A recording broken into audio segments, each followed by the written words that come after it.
তো বন্ধুরা, আজকে আমি মাংস রান্না করব, মুরগির মাংস। তার জন্য সকালবেলা বাজার থেকে গিয়ে মশলাপাতি, আলু, পেঁয়াজ, লঙ্কা, মাংস সব কিছু কিনে আনা হয়েছে।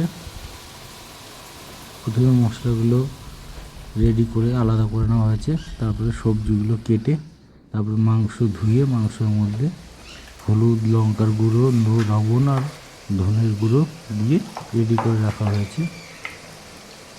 তারপরে কড়াইয়ের মধ্যে তেল দিয়ে তেল গরম করে তার মধ্যে লঙ্কা, আদা, রসুন, পেঁয়াজ, টমেটো দিয়ে ভালো করে নেড়ে ফ্রাই করে নেওয়া হচ্ছে। ভালো করে তেল যখন বেরিয়ে যাবে তারপরে সেটাকে আরও ভালো করে পাকিয়ে নিতে হবে। যখন কালারটা ব্রাউন কালার চলে আসবে তারপরে সেখানে মাংসটা দিয়ে দিতে হবে। মাংসটা দিয়ে 10-15 মিনিট কষানোর পরে সেইখানে দিতে হবে জল দিয়ে তারপরে 10-15 মিনিট ফুটিয়ে নিয়ে নামিয়ে দিলেই রেডি হয়ে যাবে মাংস।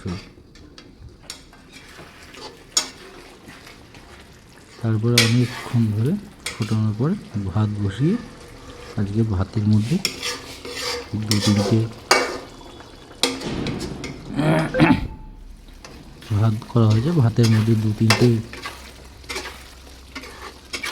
এলাইচির দানা আর লবঙ্গ দিয়ে ভাতটা রান্না করা হয়েছে।